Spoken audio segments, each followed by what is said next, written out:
I'm George Ash, and I'm an alcoholic.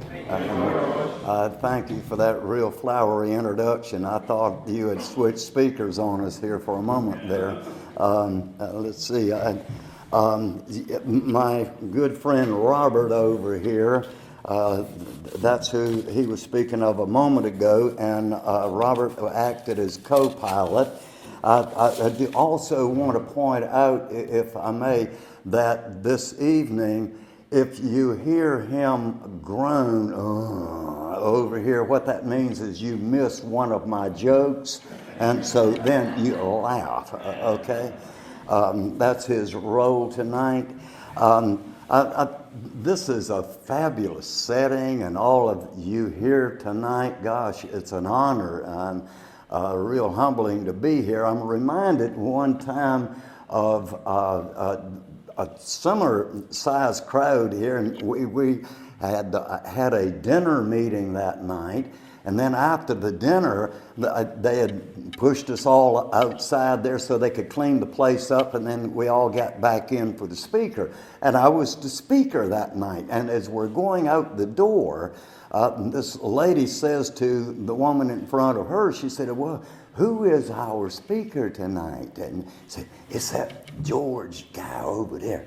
And she looked over there, and of course my head's swelling all up, you know. And she looks over there, and she says, "Oh, I'd rather hear him talk than eat." And the woman beside her said, "God, me too." And they said, "Oh, you heard him speak?" And she said, "No, but I just heard him eat." So, Robert, you missed that one.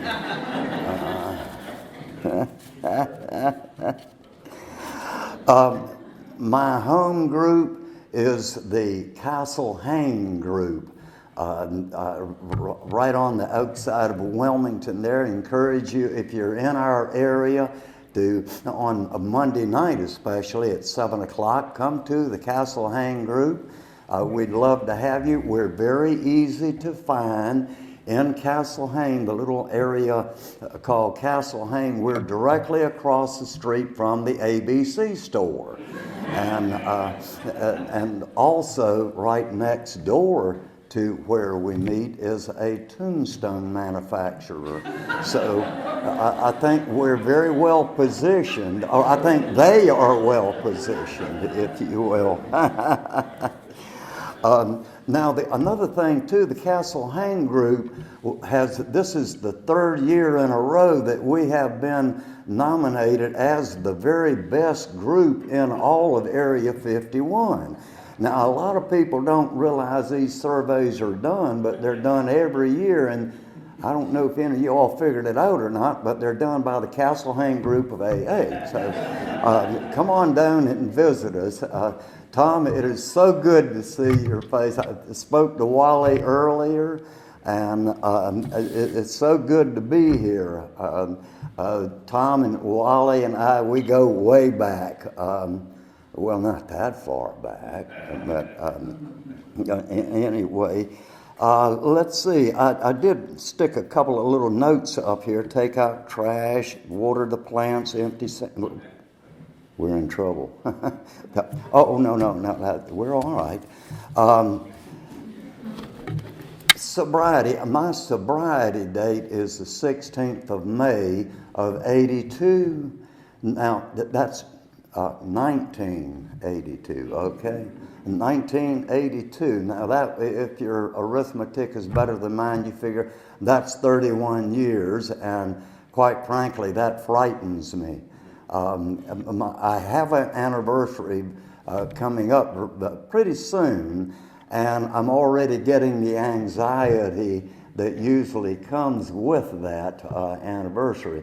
It's just that I think that I will be able to share here with you enough of where I was coming from that you can appreciate why I would be a little nervous with any conceivable thought of going back to where I was. I mean, dear Lord, it was, I am absolutely an alcoholic.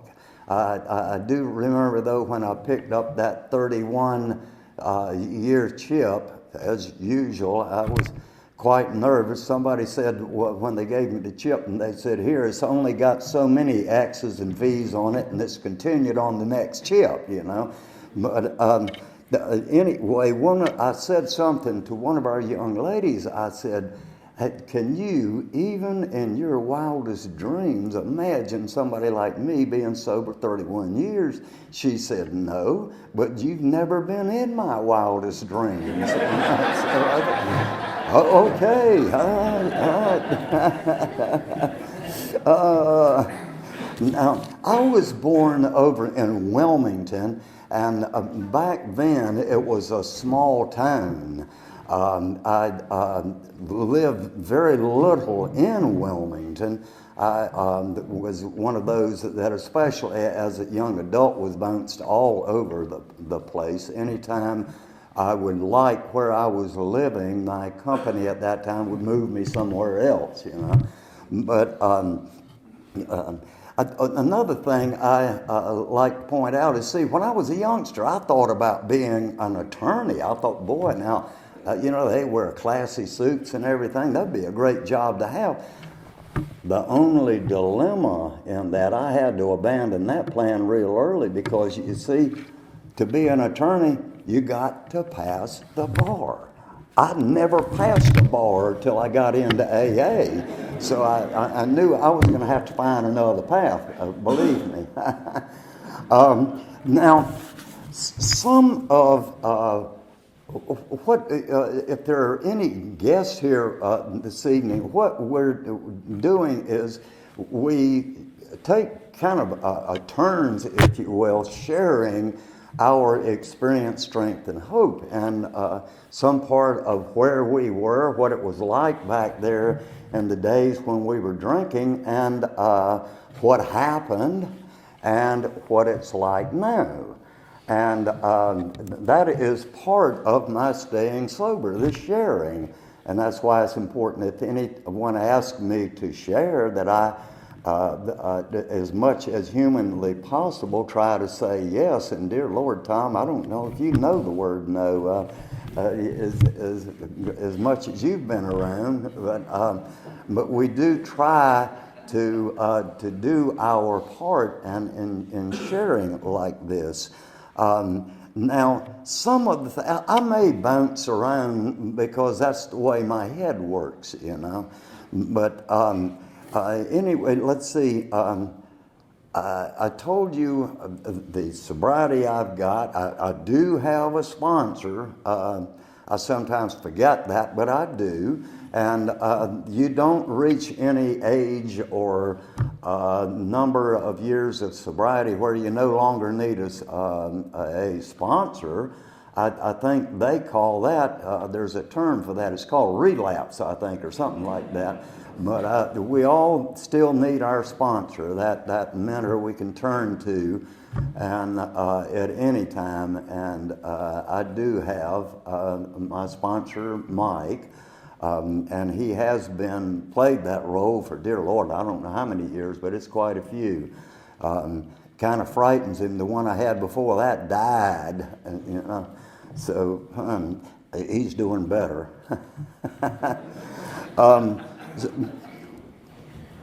Some of the things now about being born in Wilmington, raised there for a few years, and then you see, my background back there, when I was a very youngster, I was in what you would call the haves category, all right? And then through my own father's alcoholism, they say it is in your genes. I never owned genes till I was in my 30s, but anyway, they say that, Robert, you missed that one too. My own father, because of his alcoholism, our family went from, if you will, from the haves to the have-nots. And I'm one of those that had that speech even as a 4, 5, and 6-year-old, looking at the behavior I was witnessing, and I'd make that statement that I'm sure a lot of you in the room probably made also. I will never do that. And I grew up and I actually emulated everything that my father did, the same path. I was, as a young man and then as a young family man, we were in the haves. And then as a result of the breakup of the family, I found myself again alone and dealing also not only with my alcoholism, but that horrendous depression that so many of us know so much about. One of our founders, Bill Wilson, it was something that plagued him for most of his life.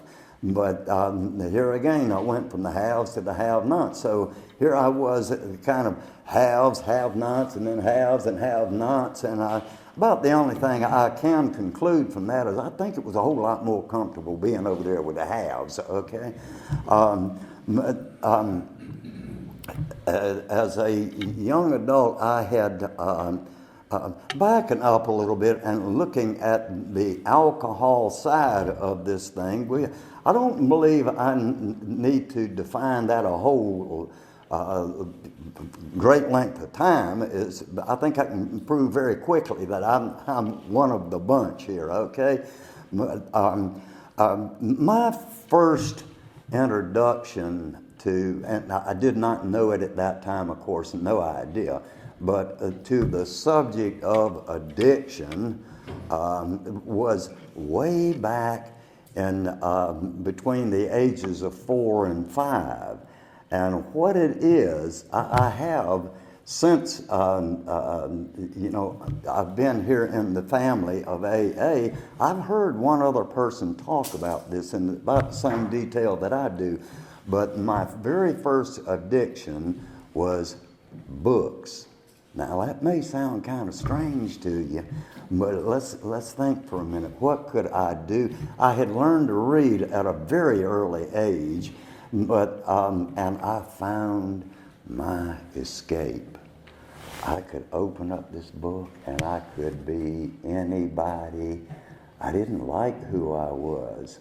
I wasn't as good as you, but I could open a book and now I could be this character, you see. So I learned my first escape from life, escape from reality, and all of the negative thoughts I had about myself. I found that I could open up a book and I could go away and escape from all of that. Now you kind of see the relationship, don't you? What happened to me with that first drink? Whoa, boy. I was handsome, I could dance, I could sing. I mean, boy, I also could throw up. The alcohol entered the picture many years later as an early teen. My first experience there was, what was kind of an interesting subject here is some of the boys, I already knew how to have that little core group. You know, we have our little group that we hang around with. I had my little core group back then, and we had stolen a 1-gallon bottle of the good Catholic here, you know, the sacristy communion wine. Now, to you who are wondering what the chuckle's about, you're obviously not Catholic. You see, today you buy a wine and you hold it up and you look at it and here, vintage 1959 or something like that. The sacristy wine, you pick up that jug and you look at it and it says vintage February, okay? So you get an idea. But here we got very drunk on that gallon of wine. We got very sick. We also got caught, and we had gotten in an awful lot of trouble about that. And so here went a pattern that followed a lot of my drinking career after that. And get drunk and get in some kind of a mess, get caught, and end up in a lot of trouble. That was a very pattern that went right along with my drinking habits. through high school, there was always they tell me they were football games. I'm not really that sure, but they were always the drinking parties for my little core group. And most of the time we end up getting in some kind of a mess as a result of that. So then after high school, now in high school, I really was overall a very poor performer, I think. I would go from extremes. One grade period I would be on the dean's list. The next grade period I was on the list that the dean kept, in his drawer. I had that was when I was in college, maintained a 3.8 in college, but before you get too impressed, I wasn't talking about a grade point average, that was an alcohol level.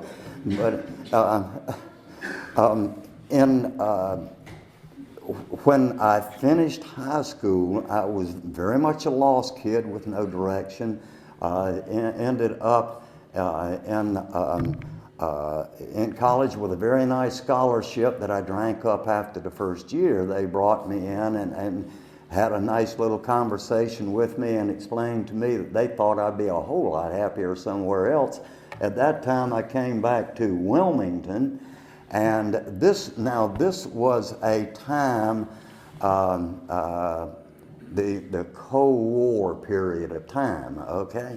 And as I was supposed to, I went down and registered with my draft board, with a draft board. And I think they stuck the note out the back door, and a guy on a motorcycle went to my home, because it wasn't but very shortly thereafter that I got a personal invitation to be in the U.S. Army. It didn't have to even join them, It's called getting drafted to you youngsters out in there.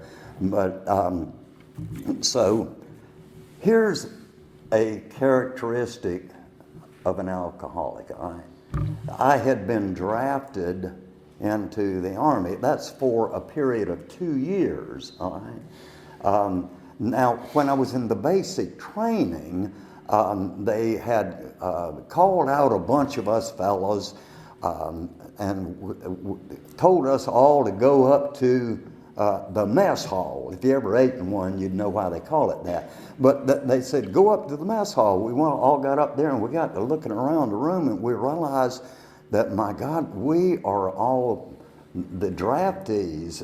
We expected, to hear gas hissing or something in any minute now, But then this real brute of a guy comes in this glittering uniform, and he looked like a recruiting poster, and he was a recruiter.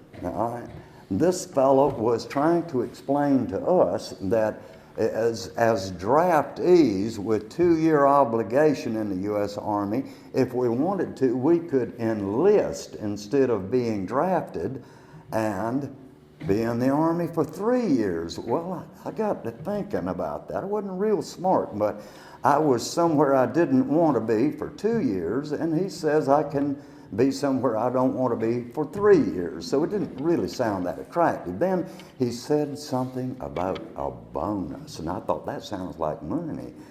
In that boot camp we were in, they kept telling us they were going to let us out to go into marvelous downtown Columbia, South Carolina for a weekend. Well, this fellow is saying he's going to give us money. So I thought, now there's a good combination. And so I took him up on that.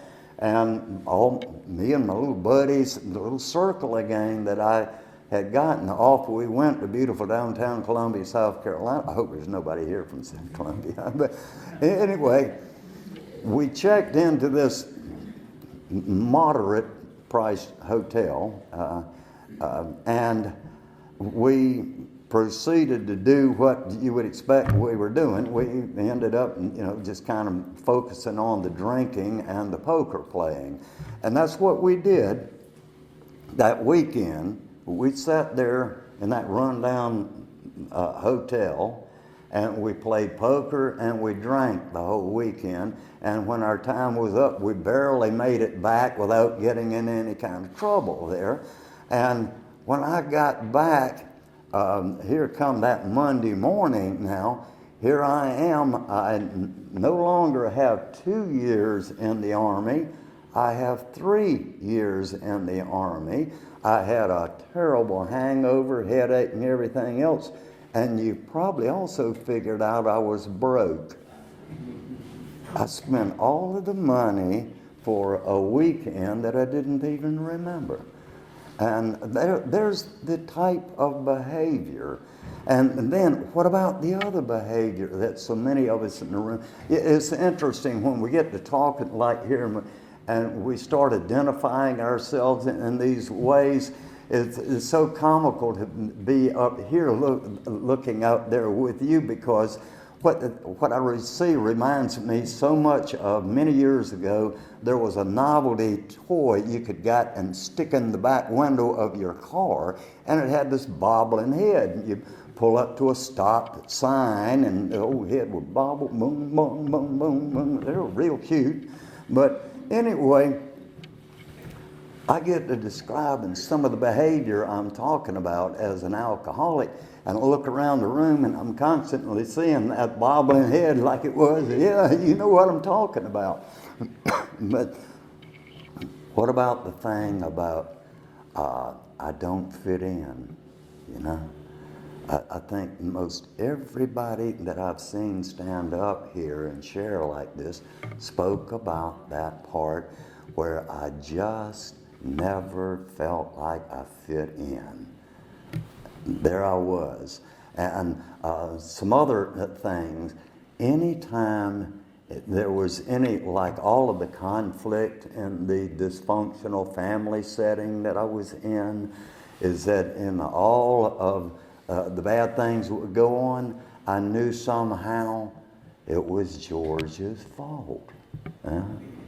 But this is the kind of, and we're talking about someone maybe 4, 5, 6 years old. And yet this is the very same thing I hear people of all ages stand up here before the podium and look at you and say the same thing that I've said. Is that we all seem to have these characteristics that for some reason gives us the belief that there is that elusive happiness somewhere outside of me. And for a good while there, alcohol was quite a treat. There was a lot of fun involved with it, but not for very long. It turned on me like it did every one of the people, the members here in the room. It turned on me. It became the enemy instead of the friend, and everything that I thought it was giving me, it began to take away from me. But over a period of years, looking back there today, I find that the longer I drank, the more dysfunctional my behavior was.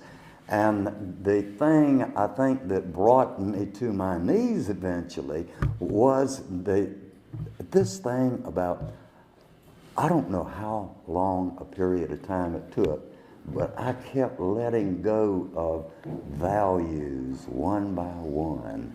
You know, that I had to let them go. Anything of things like honesty, integrity, faithfulness, any of these things, one by one, zip, zip, zip, away they went, you know. And then it just got to the point that same point we all reach, this thing we call our bottom to the guess.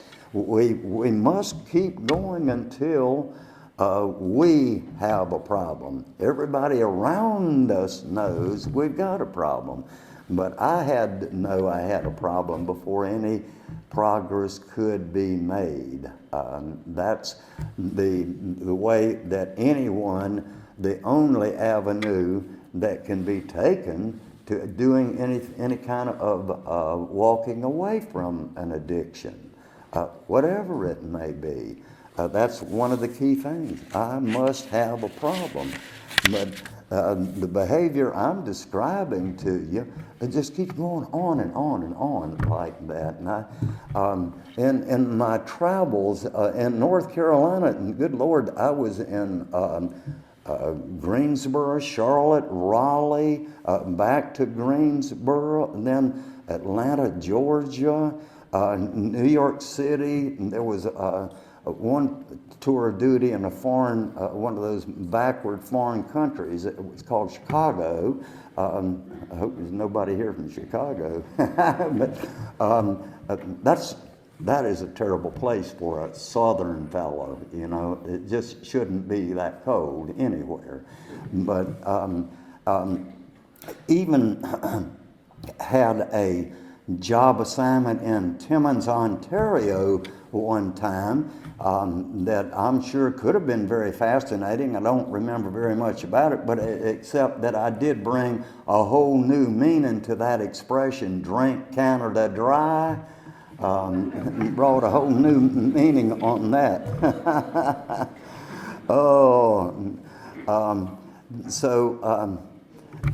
There, a bit of a jumping around, but I think you get the idea that, hey, George, man, you're an alcoholic, okay?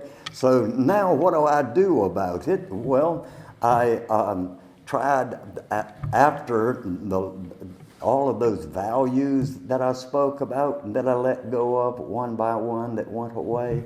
Eventually, the wife and the 2 children and the picket fence and all of that went away. And it just kept going down, down, down like that. And what couldn't be seen, though, was what was going on in here.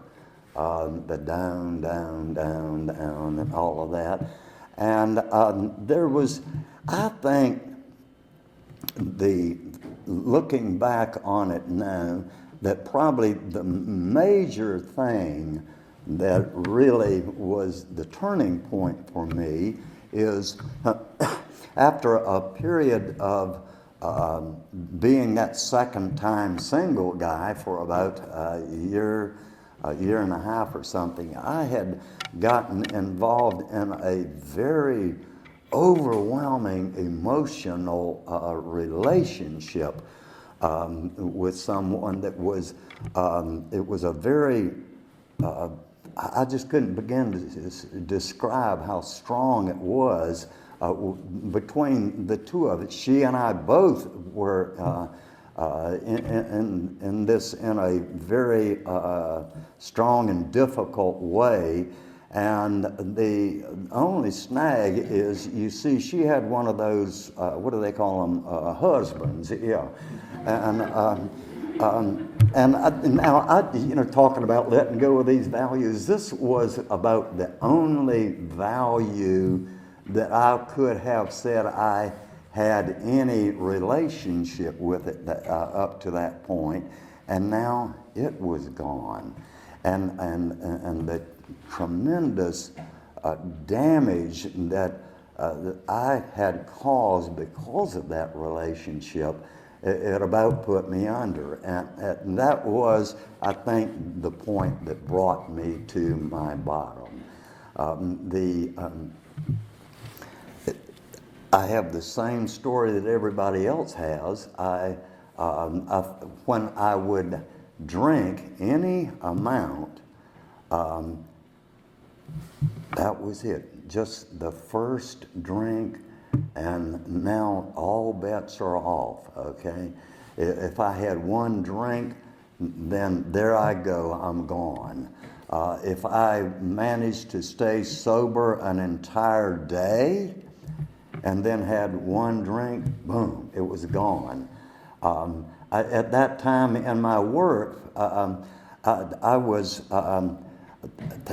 really at that time I was doing an awful lot of kind of preaching to these people in sales capacity about, oh, you know, you're the greatest in the world, and just pumping them all up. You know, and then turn them loose out there in the marketplace with all this self-confidence and no product knowledge, of course. But that was one of the biggest part of my jobs. It was pumping up these salespeople all around a geographical area here in the country, and I would tell them, oh, you control your future. You want a raise? How many hands? Let me see the hands. Who wants a raise? And of course, they'd all go up and I'd say, go get it. You're on commission. Just go get a raise. You're in charge of it. Oh, I would pump them all up like that. And oh man, they were ready to go. But the truth of the matter is, you see, I could not really do what I was telling them to do. You can do anything you want. You can be anyone you want to be. You can be as successful as you want to be. But when that meeting was over, we got together in the cocktail lounge and have a few drinks, and then I had to get out of there real quick because I had to get back to my room where I kept a very large cup that I could make a real respectable martini. They made martinis in little old cute glasses with stems on them and things. Well, I made them in milkshake cups, and I did not want to be there doing that, and yet I was telling all of these people an hour ago, you can do anything you want to do. So I was having a heck of a dilemma up here, you see. I was lying to them in essence, okay? So not only the alcoholism itself, but also the depression and all of this stuff got all mixed up in it, and I was just a wreck. And that's the way that I got here. It still sometimes really makes me a little nervous thinking back about that and just how deprived I was when I got here. But you see, I kept trying as hard as I could to not drink. And the results was always the same. People outside of our knowledge base, they say, well, I don't understand. You go out to dinner, you have a drink with the other people at the table, and then you go home. No, I don't. But there was a language barrier there, you see. And yet I did not understand this until I had been in recovery a good while, and I was able to start listening to the people that had been talking to me in vain for a very long time. And that is the thing about, you see, my favorite drinks, I would drink anything as long as it had alcohol, but my favorite drinks were the Manhattan and the martini, all right? I used to think that I was sophisticated because I liked those drinks. I couldn't say that word when I was drinking them, but that's why I thought I drank them. But the truth of the matter is, there may be somebody in here who's not aware of this, but to make either one of those drinks, what you do is you take alcohol and you mix it with alcohol. That's why I favored those two drinks, you see. And I think I knew that all along, and I finally got to the point where I could stand up here in front of you and admit it. You people taught my language. That was something I learned very early. My attitude was, I don't know what they got, but I knew I belonged with them, okay? And for the first time in a very long time, I did not, feel like I didn't belong here. I certainly wanted to be a part of what you were. I thought it was the fellowship. These fellows were telling me, go to 90 meetings in 90 days. I was like, my God, that's $90, But I did it.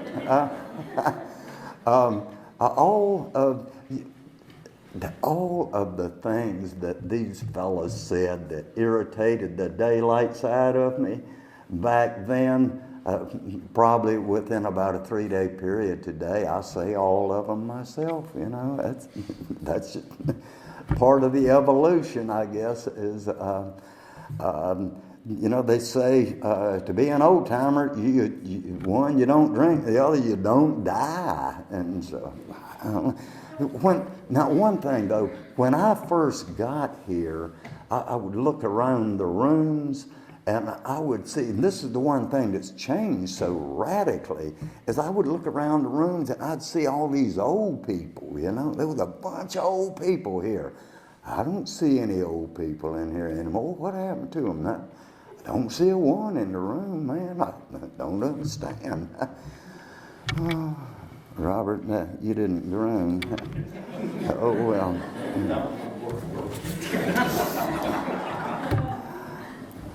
I don't know. I think I'll keep him. He gives good directions on getting here. We did have one mishap, though, but it didn't last too long. We turned around, what was that, Columbia? And we turned around and headed on back up this way. And so, but other than that, we did rather well. Now, where were we? Does anyone know? Anyway, I started this process of stumbling around in AA. I'm still looking for that old boy that comes in here that first night and grabs a hold of one of them big book things and one of them sponsor people, and just says, let me at it. I haven't met him yet.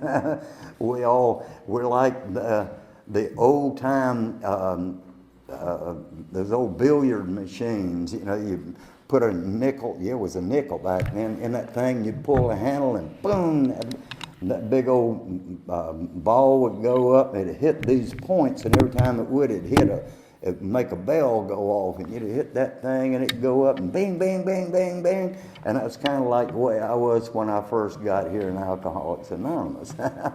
But fortunately, there were these, I got sober in, I first got sober in Charlotte, but it was more of not drinking than being sober. And the real birth of my sobriety was there in Atlanta, where I had gotten yanked in with a bunch of fellows there. You all have heard the expression, stick with the winners. You know what I'm saying? They'll say, hey, Shirley, stick with the winners, stick with the winners.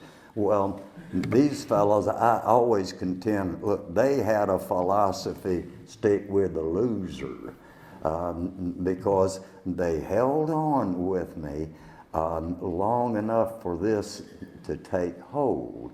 And during that time, though, I was like that billiard machine I talked about, bing, bing, bing, bing, bing. And I tried so many other avenues of getting sober. Now, the little redhead out in Denver, I had high hopes for her on that sober stuff, but she didn't help me that much either. But anyway, I got sober there in Atlanta. And these fellows, I had my first real sponsor, and I began to understand at that point really all of the things that you all had been talking about all along. Surrender. Look, I'm Superman. I don't surrender. Well, the thing is, I had something that I could not beat. I had to give up in order to get anything started. Once I was able to admit to my sponsor and those other fellows that insisted on working with me, then I began to get past that first step, saying to me that I am, in fact, powerless over alcohol. All right? The thing about my life being unmanageable, my gosh, At the time, it was an absolute comedy. I had an ex-wife and 2 lawyers I was paying, and just on, and all of that going on, and yet I was saying, my life's not unmanageable, but dear Lord. But anyway, once I was able to do that, that is at the point where the growth began to slowly take place. And I always looked for it. Well, the steps are kind of funny. They're real small up here. I noticed though, Wally, they've only got 12. What is that? They missed one, didn't they?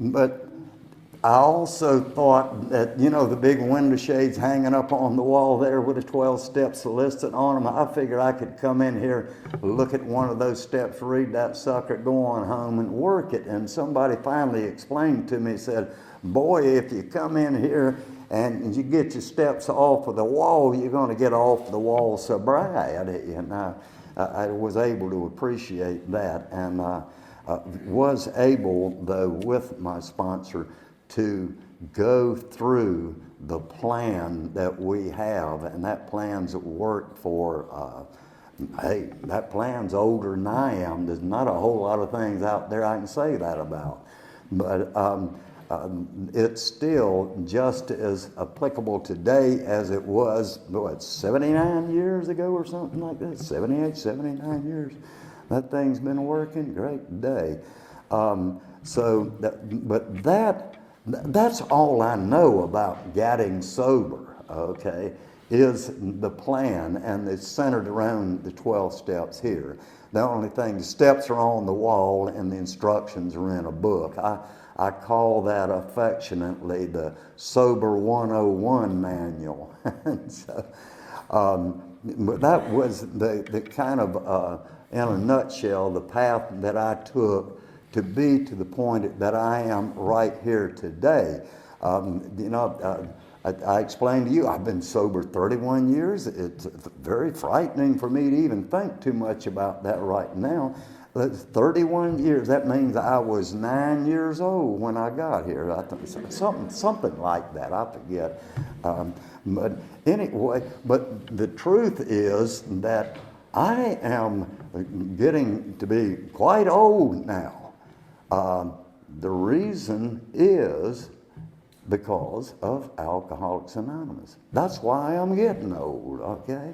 I would have been gone a long time ago. At the time I got here, I talked about my spirit and how wrecked it was, but I didn't talk about the physical side. You see, I was wrecked physically, spiritually, and mentally. I was just a total wreck in all 3 departments, and it was only after a period of time that I would allow other people to work with me, and we began that rebuilding process, to make me the charming person I am today. So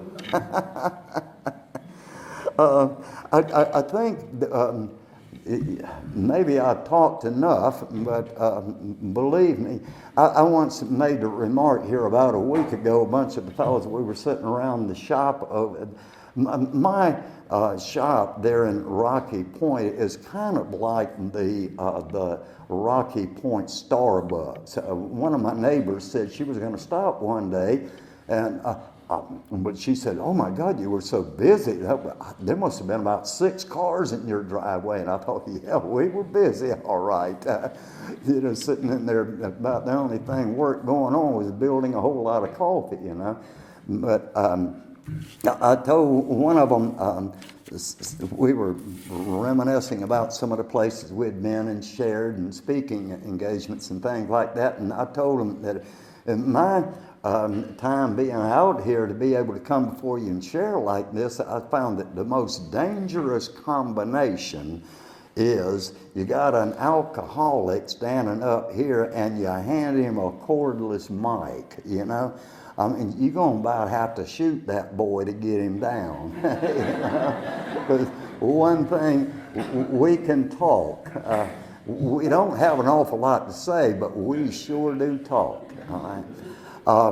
But yeah, today, I have a life that I am so content with, you know. There are, I don't know of anyone out there in the community that hates me, that wants to try to put a contract out on me, you know, anything like that. But the reason is because of Alcoholics Anonymous.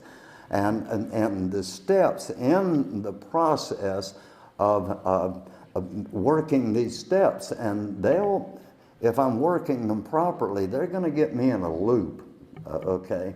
And they're going to keep me in that loop forever, you know, if I'm working them the way Bill Wilson talked about working those 12 steps. So, but in that process, that is where my hope is today. And I do find that I can go out and practice what I have learned here in everything I do. It's compared to the life I led before, it's just very good. Now, I live a very basic lifestyle. However, I have no needs that are not being met. It's just a very blessing to be here and to be here with you all tonight. And you know, Wally, I haven't taken any of the time to talk about all of the things in service that keeps us alive and makes us healthier. There's been so much of this that I've been drugged through and came out the better for, and all of that, and how I got to meet such fascinating people like Tom and Wally over here, and the work that we've done in years past. This is the kind of thing I never would have looked at before. And what I like to do is, in actually wrapping up, which I know couldn't be very exciting, couldn't it? But I like to leave you with a thought, and there's several of these things that I like to use to close with, but one of the best ones I find is the story of, and this is a real true situation here, involves a tree called the Sequoia. You got any, a few nods? Yeah. A Sequoia is a overwhelmingly large tree. I mean, it's larger than an alcoholic's ego. It is just overwhelmingly large. And you would think that a huge tree like this must have a taproot that would go 8 miles straight down in the ground to hold it up. But that's not true. The Sequoia is a shallow-rooted tree. The roots go out very, you know, just slightly in the ground, and it doesn't make any sense, because how in the world does this humongous tree manage to stay up like that? But here is the key. You see, you will not see a single sequoia tree. You will always see a group of sequoia trees. Now, what happens as the sequoia grows and its shallow roots go out over a vast area, they intermingle with the roots, the shallow roots of the other sequoia trees. And so all of these in that tight-knit community like that, now when the rain and the storms and all of that come along, they are able to support each other, you see. Now, that is, to me, that's Alcoholics Anonymous. I'm just so blessed to have lived to be able to get here. God bless you, and thank you so very much.